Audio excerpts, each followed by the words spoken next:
3 guys with big egos versus 3 girls with even bigger muscles. Someone's getting dragged. Oh, I didn't work. It's gonna be them. What? The Mr. Beast editing on this video is making me dizzy. I never noticed how obnoxious it was until now. But okay, we have 3 girls who hit the gym a lot and 3 average guys but with massive egos. My name is Wesley Spinner. Well, I guess I'm just average. I don't do anything in particular very well. That didn't sound very egotistical. Maybe the 2 other guys are the arrogant ones. Anyway, the fit girls and the average guys are going to do 5 athletic challenges to see who will come out on top. Let's go to the first challenge. Sandbag drag. Both teams are gonna drag a 100-pound sandbag down to the barrel twice and back. First team back here, past the barrel, wins. Seems easy enough. Drag a sandbag across the beach and get to the finish line before the other team.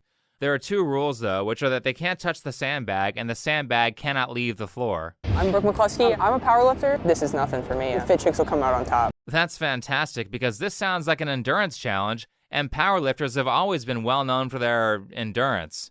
Let's see how that works out for them. Go! There's a lot of bungee in that sandbag. Average Joe's taking off first. Okay, so we're 13 seconds in, and the average Joes already have a pretty sizable lead. But I'm sure their egos will get the best of them, and the women will catch up. Past the barrel. I work out 6 days a week. I usually train between 1 and 3 hours every single day. That is a lot of exercise with very little rest period for your muscles to recover. Though maybe all those extra hours are just what the women need to win this race. So you got down, back, conserve energy, don't gas out. You have Go, 4 go. more events after this, y'all. 4 more events. Go, go, go, go, go. If y'all can speed it up and sprint, you can catch them. They're slowing down significantly. Average Joe's in the lead. They said this wasn't cardio. Yeah. What the fuck? Halfway into the race, the powerlifter is mad because I'm guessing the people who did the casting call told her that it would only be strength events. I'm going to say that gripe was reasonable. Austen Alexander, the guy whose channel this is from, doesn't seem to be super honest in the way that he goes about these videos. Don't be offended that we're stronger than you. I'm a reservist now, did active duty for 8 years. Wait, was that person on the girls' team or the guys' team? But I'm guessing they filmed that interview before the challenges, even though they clipped her talking as the women were losing.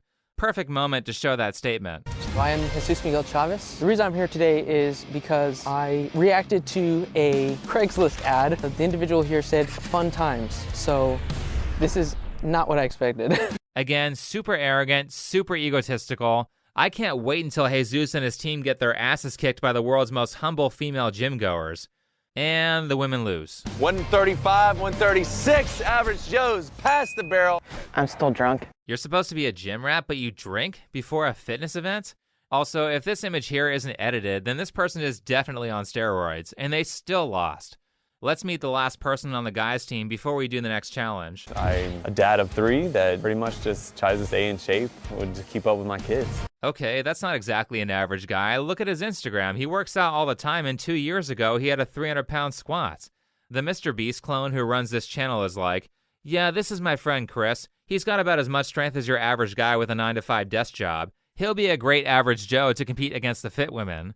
So that's kind of lying about the terms of the challenge, but since one of the girls is almost certainly medically enhanced, I'm going to call it even. Anyway, challenge 2 is a second endurance event.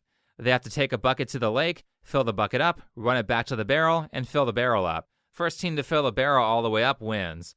The only catch is that the water bucket has holes. Go! Go, go. I don't know why they're all 3 running. Average Joe's have a very... Why did they all go? That's what I'm thinking. It's pretty average of them. So the women's strategy is to have one member run down to the lake, fill the bucket up, run back, fill the barrel, and then trade off each turn. The men, however, because they probably have worked manual labor jobs where you have to be efficient, have done the smart thing, which is to create an assembly line with a person at the halfway point so they don't have to run as far and thus they don't get as tired. This means that the average men have not only beaten the trained women in physical fitness in the first challenge, but in the second challenge they have better tactics. Needless to say, after making fun of the guys, the women go right to copying the assembly line strategy.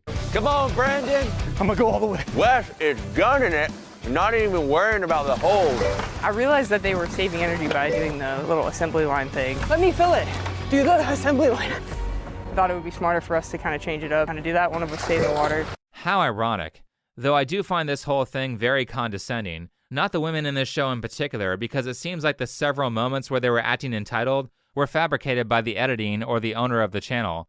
But what I do find condescending is that it's perfectly fine to shit on men and their talents and call them egotistical. Meanwhile, the guy running this channel has to pull every gaslight in every misdirection he can think of to give the women points. Someone's getting dragged. Oh, I didn't work. It's gonna be them. What? That whole comment about the guys being dragged is weird because if you look at who's being dragged in the video, it's the women. You can see it right in the footage, but of course with the Mr. Beast editing, I imagine that whoever put this B-roll together was hoping that you wouldn't notice that. Also, like 2 of these women are on steroids. The one with the deep voice almost certainly is, and the girl who said she was a powerlifter probably is too. Anyway, the women lose challenge number 2 and likely would have lost by a lot more if they didn't copy the men. Average Joe's coming in. Is this gonna do it? Average Joe, fill the barrel. All right, Average Joe's, you came out on top. What was your strategy? Put water in the barrel. Nice. From the beginning, we probably would have changed it and done the assembly line from the start. No, you wouldn't have because you didn't think of it. The third challenge is deadlifting. Event number 3, deadlifts. Each person will deadlift 10 reps. At the end of each set, you will rotate. The first team did not complete their 10 reps loses. Any questions? I have a question for Neon Laces. With your running shoes, would you like a lesson on how to deadlift?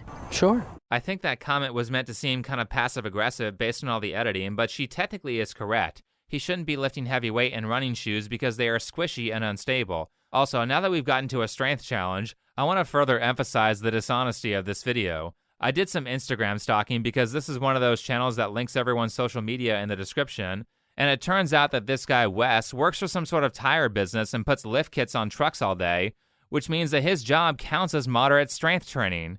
So he's not really super average or a couch potato either. It kind of makes me feel like Austen, the guy who runs this channel, isn't the most honest YouTuber, and this is not really the challenge that we were promised. Jesus is the only actual average guy here. My training as of recently has been sitting down. I don't spend much time in the gym. Though, like I said, 2 of the women are probably on steroids, so I guess it evens out. Let's get into the challenge. Rep. Let's go. There's 1. Set it down. Yep. Rep 2. Go. It's that bodybuilder. Right now I'm deadlifting about like 315 per rep. I just keep it light. Last rep. Rep 10. Endurance, bro. Let's go. Great job. Great form. Rotate. Next up. 3, 2, 1. Rep. Let's go. Good. I think just knowing what the average male can deadlift and what I can deadlift, we're like here maybe. I don't know, we'll see. I could be humbled today. Good. Now we see the powerlifter chick being humble and reasonable, which really makes me think that all the drama was completely fabricated and done so very poorly, to the extent that it's now distracting. Third round. Jesus and Vera. Vera, anything to say to your opponent? I'm watching you, Neon Laces. 3, 2, 1. Rep. There we go. Let's go, Jesus. Rep 1. There we go. Let's go, Jesus. Rep 2. There you go. Your knees. I can probably deadlift a little bit more than an average guy. Rep 6. I'll be really good at deadlifting for a long time. I can do that. Easy, easy. Yeah. There we go. There you go. Good. Rotate. Probably the most impressive part of this whole challenge was watching Jesus do a set of 10 reps of 225 pounds. I don't think I could have done that without prior lifting experience. Now, 225 isn't the heaviest deadlift in the world, but it is impressive for a beginner to do that 10 times, and then do 3 sets of that. 30 total reps for each team. We're going to keep going. Yeah, that was actually pretty amazing to watch when I first saw the video. I thought Jesus would be done after the first round. However, when round 4 hits, Jesus does 5 reps, doesn't quite make it to 6 reps, and the women start their comeback arc by winning their first challenge. They have 2 challenges left. In the next one, they have a circle, and you have to push the person out of it. 4th event, Kugel push. Each match will go 3 rounds. The team with the most accumulative points at the end will take the win for this event. Here are the rules. No face striking, no striking in the groin, no striking in the chest. Everybody down? 3, 2, 1, go! Come on, Brandon. First one out of the circle loses. Get him, Montana. Get him. Get him. Get him. Montana putting up a fight. Get him. Montana. First point for Average Joe's. Uh-oh, she got that squat streak. Pushes Brandon out of the circle. Go. That was close. Average Joe's. Point. Good. No, I mean, my ego's hurting right now. We have Jesus and Vera. 3, 2, 1, go. Get in there.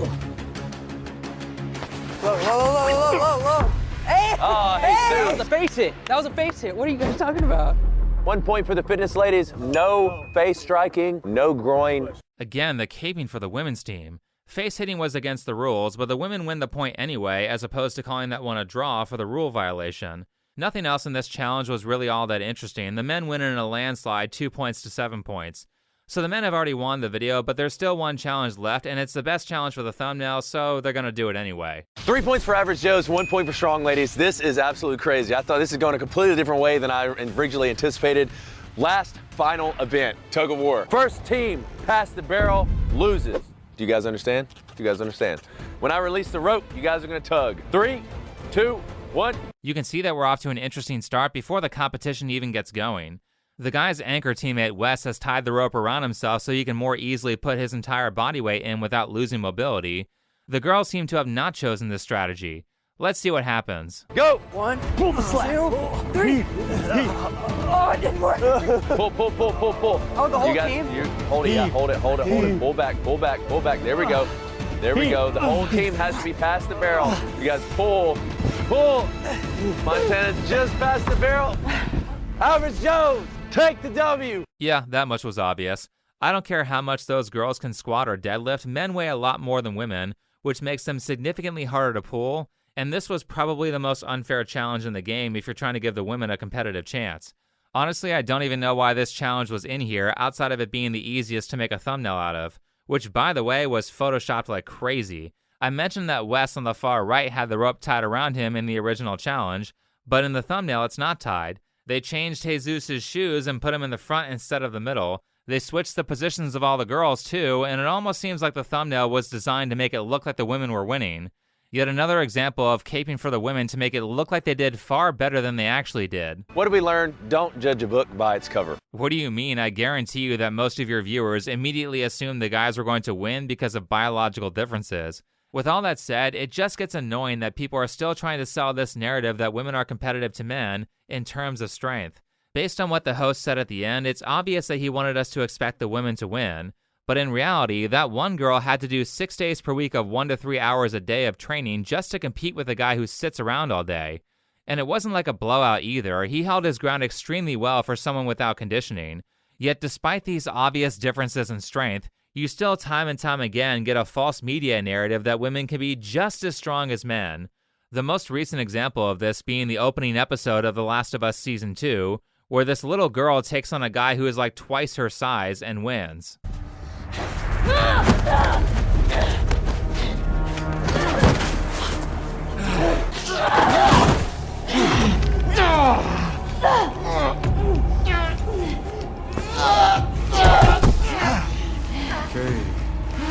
Okay.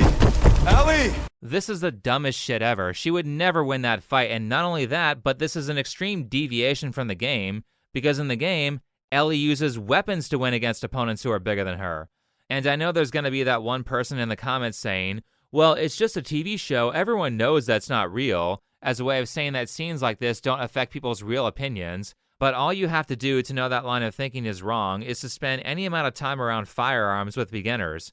Movies almost constantly show improper and unsafe use of firearms, to the extent where it's genuinely impressive to see any actor in any movie with their finger away from the trigger when they aren't ready to shoot. Every time I've been around someone who just started shooting, you always have to decondition them from what they've seen in movies. But the unfortunate part is that it's often the most vulnerable people who believe these false narratives, until something happens like a female cop getting a reality check when she has to take down a real criminal. I'm sure that some of you have seen videos of how disastrous that can be.